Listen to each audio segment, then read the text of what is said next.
Hey, what's up guys? In this video, we'll be talking about Lightroom, and specifically how you can make bad photographs better using Lightroom, right after this. Hey, what's up guys, and welcome into the video. I'm David Johnston, and on this channel we talk landscape photography, taking you out into the field, showing you how to shoot different things, post-processing techniques, and gear reviews. So if you're new here or if you're into landscape photography at all, consider subscribing below. Now, in this video specifically, we're talking Lightroom. How do you make a bad photograph much better? What I see a lot of photographers doing, especially when they're starting out, is shooting a photograph and looking and seeing that maybe they got something in the photograph that they didn't necessarily want, or maybe it's not as great as they wanted. There's still things within a bad photograph that can be a great photograph, so don't toss those photographs away. What we're going to be looking at in this video is how you can do that in Lightroom, singling out specific things so you can still save those bad photographs and make them into better photographs. So what I'm going to do is throw it over to the computer screen right now so that we can see exactly how to do this.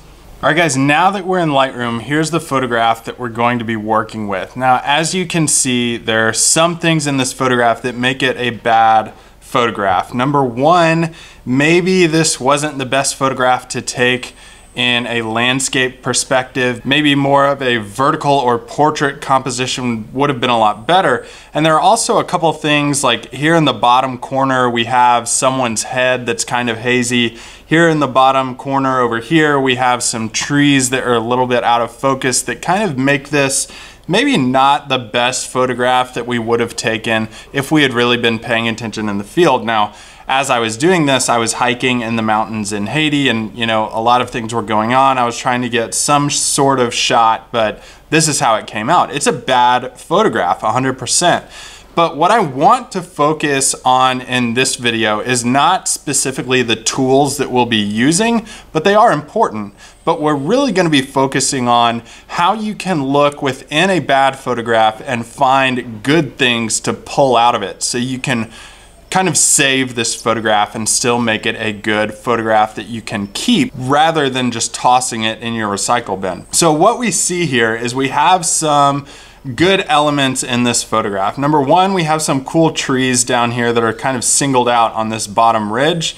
And then we have stacked ridges moving backwards within the landscape. And we get stacked ridges by using a telephoto lens. I use a 70-200 to shoot my landscapes. That lens is linked below in the video description. So we want to kind of single that out. And we do have some cool sky back here too. So when you bring a photograph into Lightroom, even if it's a bad photograph, I think you need to look at this type of stuff. Can I resurrect this photo and make it a good photo that I can keep and show people? So we've singled out the things that we know are good within this photo, and we want to keep those. So what do? We go to the develop module and start working with this photograph. So the first thing I know I want to do is single out the main idea or main subject of this photo. And I learned this from a photographer called Michael Fry, and I'll link his website below in the video description too. And Michael does a really good job of explaining what you want to do with any landscape photograph is find your subject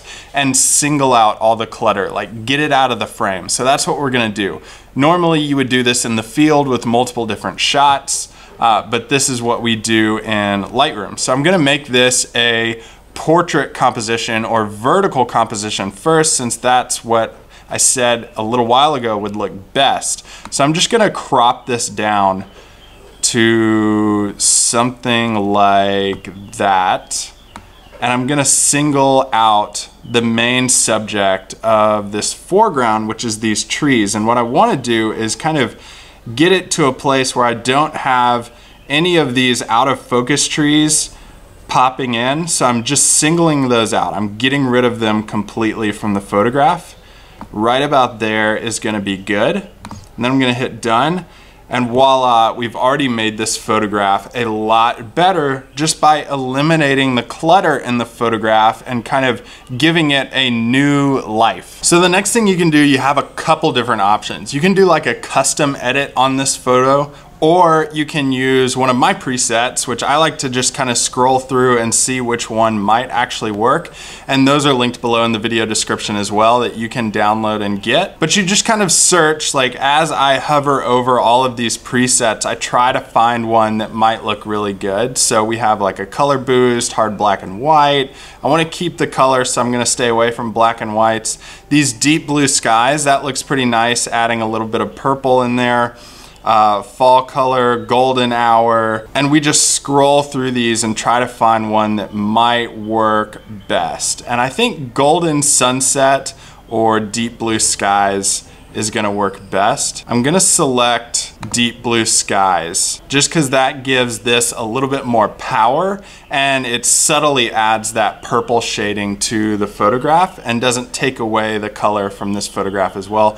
But there's still a few things that we need to tweak with this. Number one, I'm gonna enhance this purple tone and kind of increase that on the tint just a little bit. And I'm also going to increase this to make it a little bit more golden. Then I'm gonna increase the contrast quite a bit, try to make these mountains in the mid-ground pop out some with more contrast in here. And then I'm gonna reduce the highlights just to make it a little bit less bright, increase the shadows some, decrease the white some, just to get some details popping out a little bit more. And then I'm gonna decrease the blacks just to make the lines a little bit more defined. So the next thing I want to do is add a little bit of clarity, and what these presets do if you use them is they put clarity in there already, and they put all these adjustments in there already preloaded, but you can increase and decrease those however much you want. So I'm just going to add a little bit more, increase the vibrance some just to add a little bit more because I want more color in this, especially in the background area. And then I'm just going to scroll down here and kind of see what else I might want to do. Maybe I want to change up the coloring a little bit more. Maybe I want the yellows to be a little bit more orange, so I'm going to bring those over on the tints. Maybe increase that saturation a little bit just to make that pop. And I think that looks pretty good. One thing I always do in Lightroom is increase my blue primary saturations, and that's already increased a little bit using this preset, but I just want to do it just slightly more.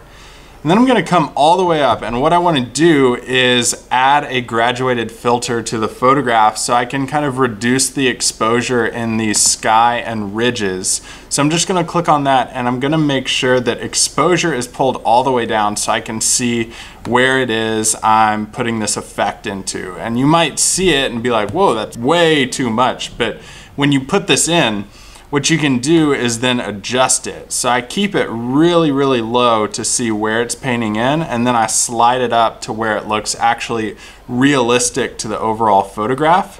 And I just want to get it to where I have enough color in those clouds. I'm going to hit done, and then I'm going to continue painting that decreased exposure effect into the mid-ground ridges. I'm just going to hit my left and right bracket keys to adjust the size of my paintbrush here. And I'm just going to start painting this in just real easy into this mid-ground. And I'm going to increase that just like we did with the last one. Just barely seeing that it makes a big difference. And there's still some pockets right here that don't have this effect, so I'm just going to paint that in. Looks pretty good. I'm happy with how this turned out.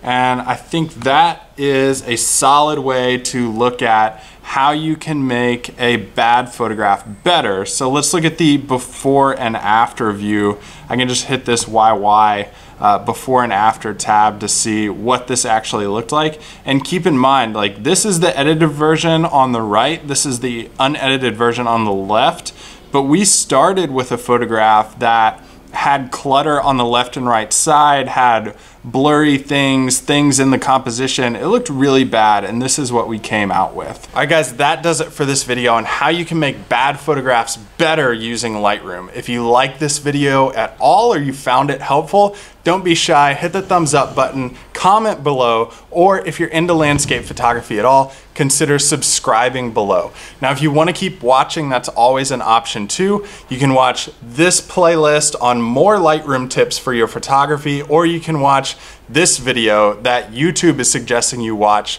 based on your search terms.